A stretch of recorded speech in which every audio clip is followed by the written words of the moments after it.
आप देख रहे हैं न्यूज इंडिया, आपके साथ मैं रचना बंसल। मोन्था चक्रवात विकराल रूप ले रहा है। दक्षिण पश्चिम और उससे सटे पश्चिम मध्य बंगाल की खाड़ी के ऊपर बना चक्रवाती तूफान मोन्था आंध्र प्रदेश के तटीय इलाकों की तरफ आगे बढ़ रहा है, जो 28 अक्टूबर यानी कि आज रात एक प्रचंड चक्रवाती तूफान के रूप में आंध्र प्रदेश तट को पार कर सकता है। मौसम विभाग के मुताबिक आंध्र प्रदेश तट पर मछलीपट्टनम और कलिंगपट्टनम के बीच में काकीनाडा के पास तूफान मोन्था के टकराने का जो अंदेशा है वो बताया जा रहा है, यानी कि पूर्वानुमान है। चक्रवाती तूफान मोन्था के अलर्ट के बीच आंध्र तट पर बड़े पैमाने पर लोगों को निकाला जा रहा है, वहां से हटाया जा रहा है। इस बढ़ते खतरे को देखते हुए सरकार ने संभावित प्रभावित होने वाली जो सभी राज्य हैं वहां पर नेशनल डिजास्टर रिस्पांस फोर्स यानी कि एनडीआरएफ की 22 टीमें तैनात की हैं। मोन्था का भय बढ़ता जा रहा है और अब ये डर भी सता रहा है कि क्या अब जल प्रलय आएगी। रिपोर्ट देखिए, उसके बाद एक्सपर्ट से बात करेंगे।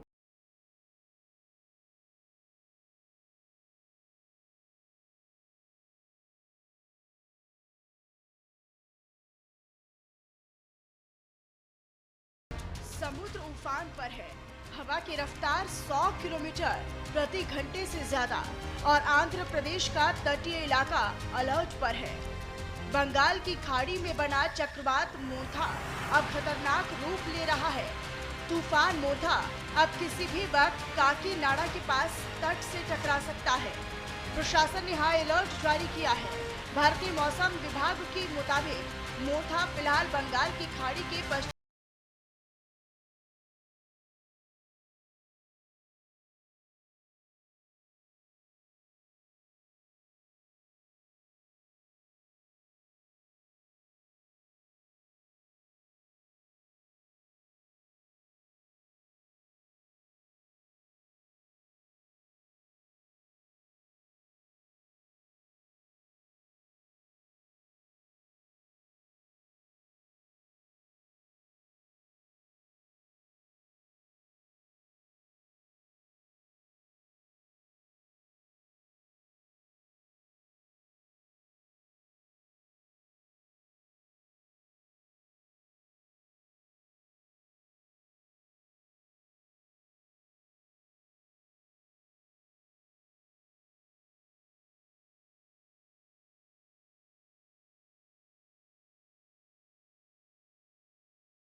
सरकार ने हेल्पलाइन नंबर जारी किए हैं। लोगों से अपील की गई कि वे अफवाहों पर ध्यान न दें और आधिकारिक अपडेट्स पर भरोसा करें। फिलहाल सभी नजरें बंगाल की खाड़ी पर टिकी हैं, जहां मोथा का रुख तट की ओर है। Bureau report, news India.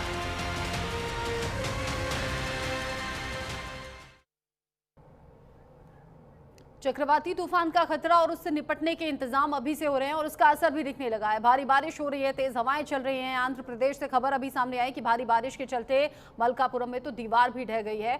लोग अब दहशत में हैं।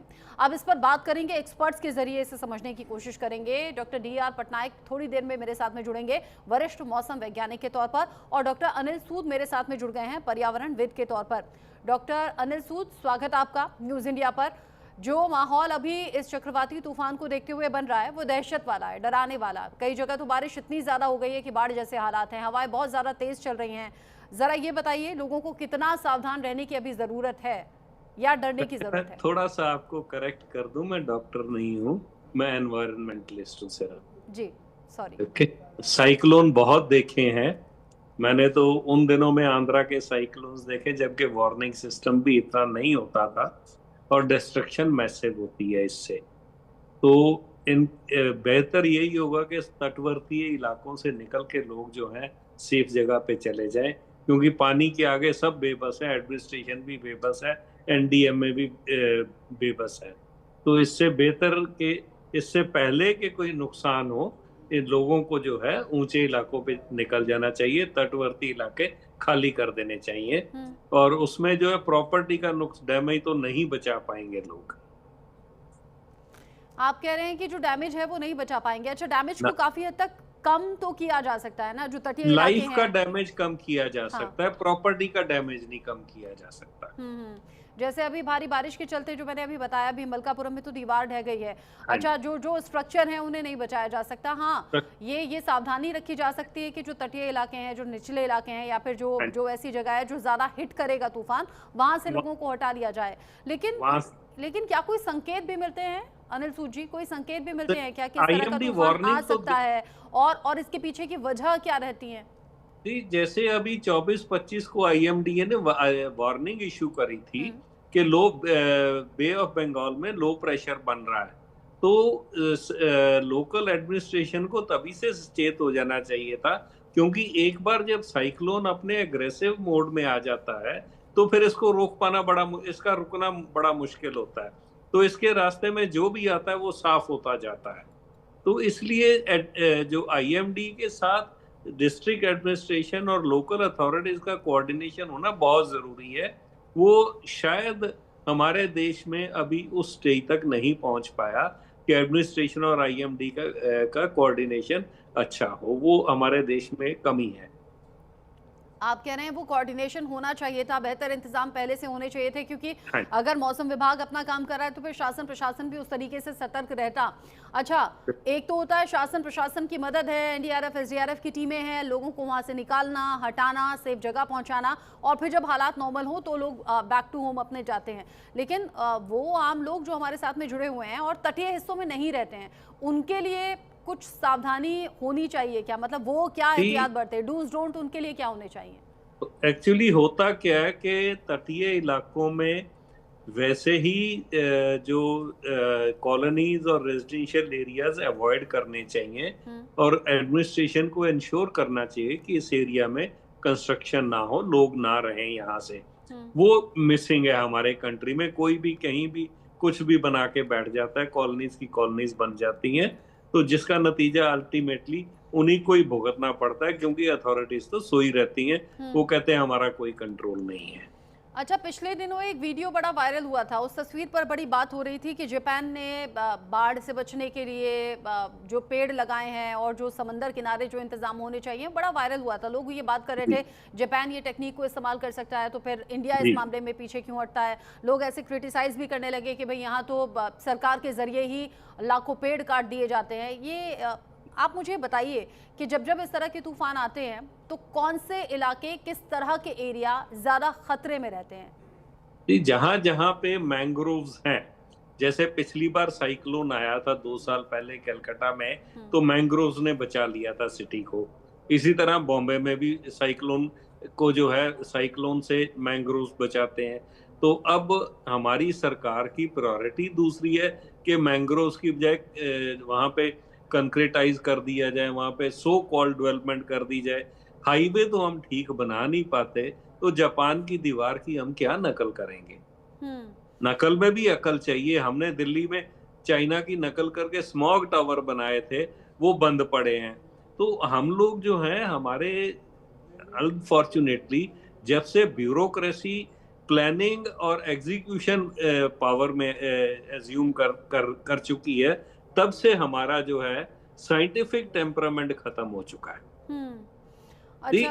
All these positions must be headed by technocrats, not by bureaucrats. तो अगर आप देखें जितने भी डिपार्टमेंट हैं आज की डेट में, सब ब्यूरोक्रेट्स की हेड कर रहे हैं। तो ब्यूरोक्रेट्स का तो आज ब्यूरोक्रेट एक जगह है, उसको 5 किताबें दे दी जाती हैं पढ़ने को, 3 साल बाद वो दूसरे डिपार्टमेंट में चला जाता है, फिर उसको 5 किताबें पढ़ने को दे जाती। उसको बेसिक नॉलेज तो है ही नहीं किसी भी सब्जेक्ट का। तो unless you possess expertise, you possess knowledge, and you are domain expert, you cannot handle these disasters. कितने एनडीएमए में जो है सब्जेक्ट स्पेशलिस्ट होंगे? अर्बन प्लानिंग या कोस्टल प्लानिंग में कितने स्पेशलिस्ट होंगे जो कोस्ट एरिया को जानते होंगे?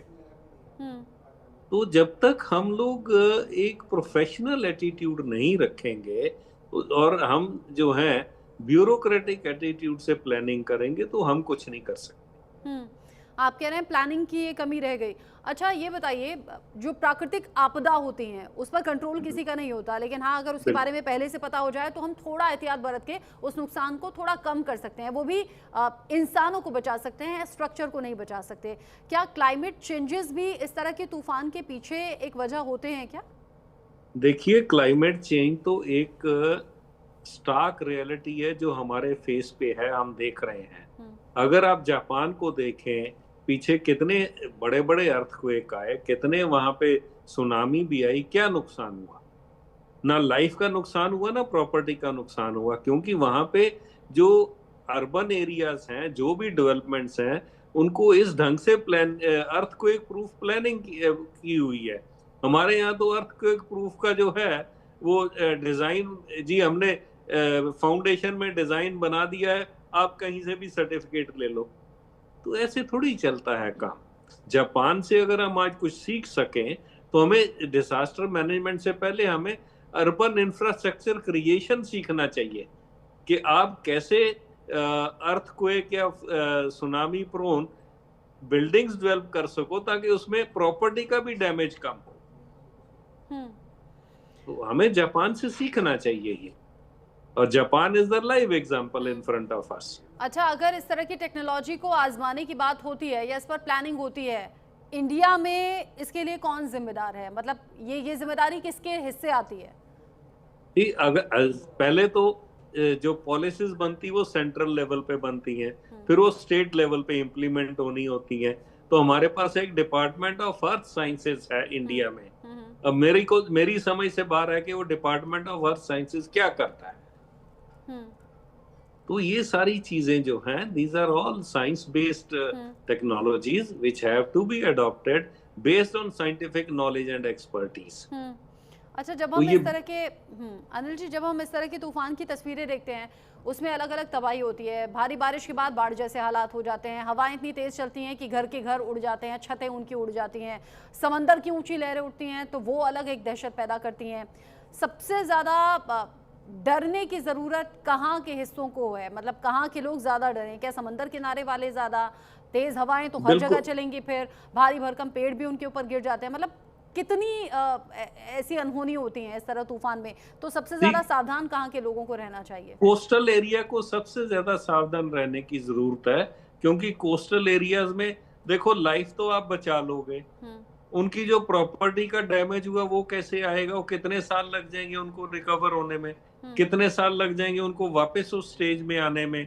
और क्या आपने कभी देखा कि जितने ये इनको अलग अलग जगह पे जाके ठहराया जाता है, उनकी क्या हालत है, उनको क्या खाने को दिया जा रहा है? तो ये एक बहुत ही जिसको कहते हैं संजीदगी से लेने वाला सब्जेक्ट है, बड़े सीरियसली लेने वाला सब्जेक्ट है।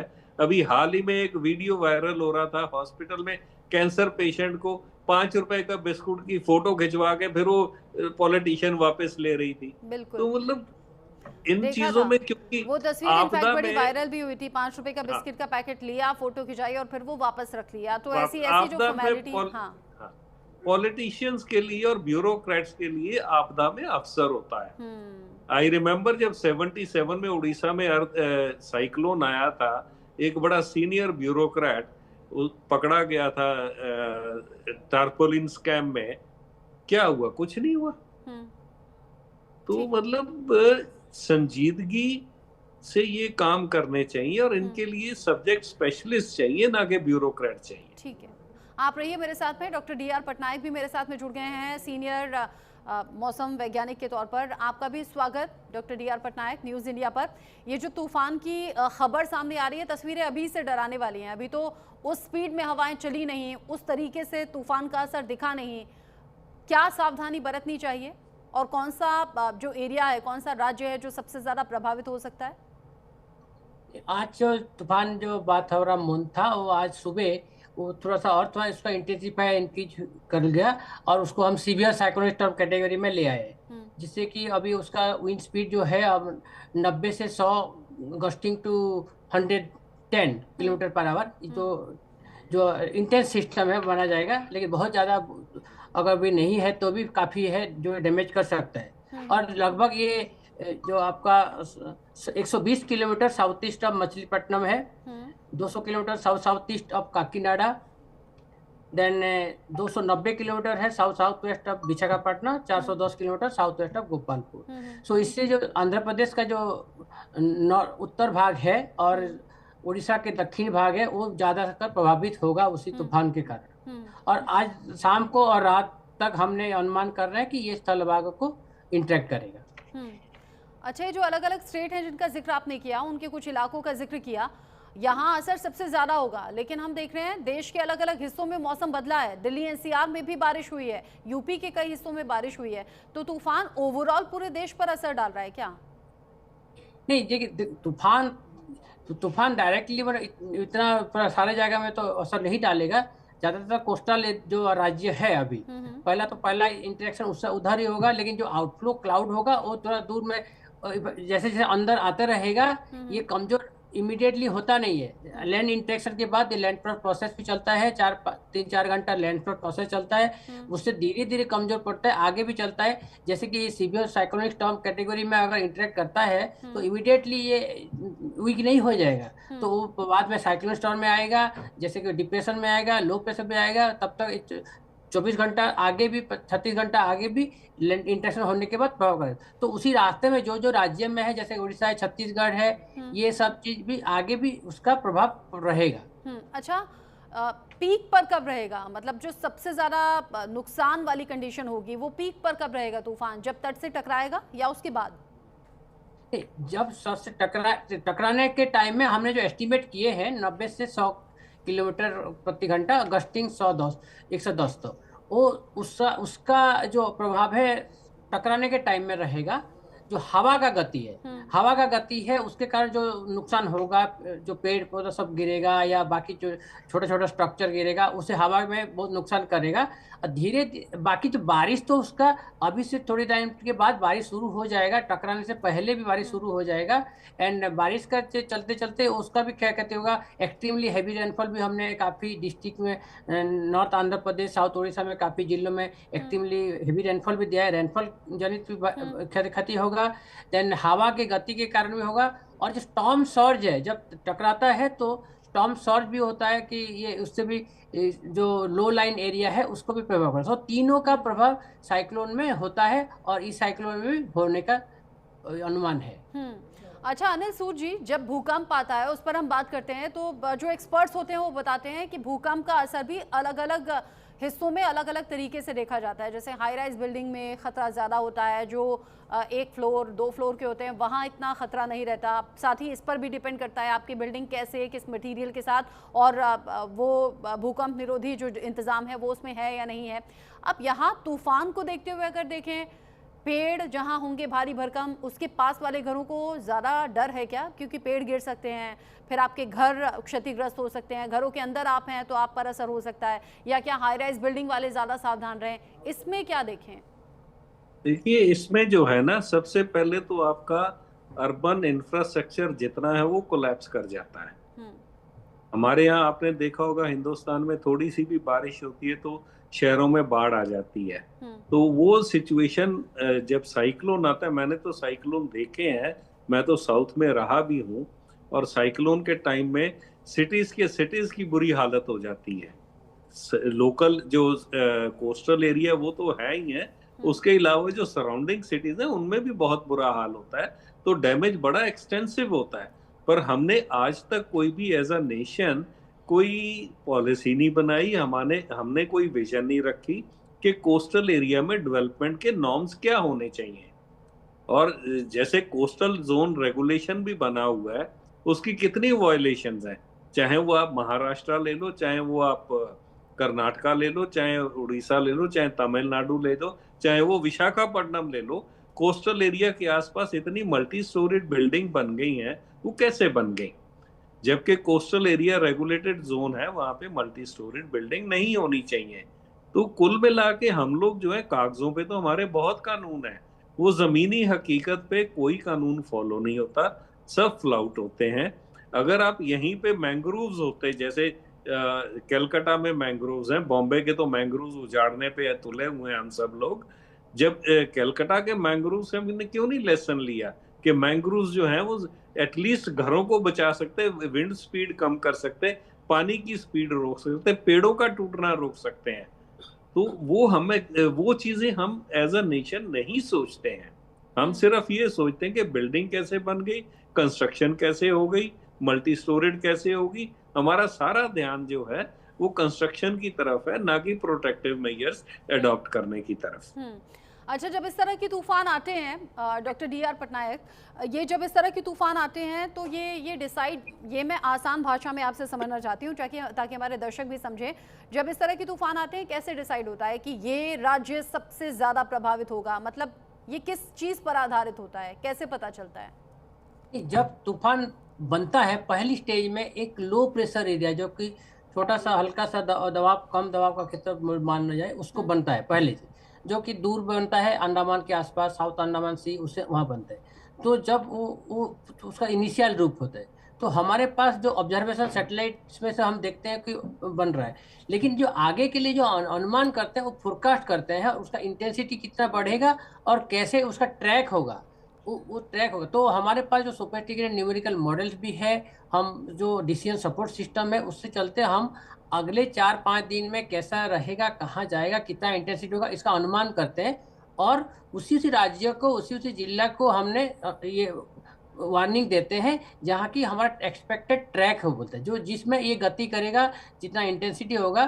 तो इसलिए हम सारे जगह को, सारे राज्यों को पैनिक नहीं करना चाहते, इसलिए हमारा जो पिन पॉइंट करना चाहते हैं कि कौन कितना एरिया में, क्योंकि सारे जगह चारों स्टेट को कर देंगे तो इवैक्यूएट करना ये सब चीज़ संभव नहीं होता। इसलिए हमारे जो एक्यूरेसी है अच्छा इंप्रूव हुआ है, इसलिए हमने 4-5 दिन पहले भी हम बता पा रहे हैं कि कौन सा क्षेत्र ज़्यादा प्रभावित होगा। हाँ, थोड़ा उसमें अनसर्टेनिटी है, इसलिए हम जो ट्रैक देते हैं, एक कोन ऑफ अनसर्टेनिटी बोलते हैं, वो रहता है। लेकिन हमारा जो गति जहाँ जाएगा, कितना स्पीड में जाएगा, कितना इंटेंसिटी होगा, कब हिट करेगा, ये सब हमारे मॉडल्स, अच्छा मॉडल्स के हिसाब में हम अनुमान करके वही फोरकास्ट देते हैं, और वही वार्निंग जो डिजास्टर मैनेजर यूज करके उनका प्लानिंग सब करते हैं। जी, अब प्लानिंग इस तरीके से हो गई है, लेकिन अब तूफान पीक पर भी आएगा, तूफान के टकराने का टाइम भी आएगा, पहले से इंतजाम किए जा रहे हैं, लेकिन जिस स्पीड में आएगा तूफान या फिर जो प्रभाव होगा, उसके आगे तो इंतजाम नाकाफ़ी लग रहे हैं। आगे जो अपडेट होगा अपने दर्शकों तक हम पहुंचाएंगे। अनिल सूद जी, डॉक्टर डी.आर. पटनायक जी, बहुत शुक्रिया आप दोनों का ही इस डिस्कशन में साथ में रहने के लिए और आसान भाषा में तूफान के असर को हमारे दर्शकों को समझाने के लिए। छोटा सा ब्रेक यहाँ पर ले रहे हैं, लौटेंगे।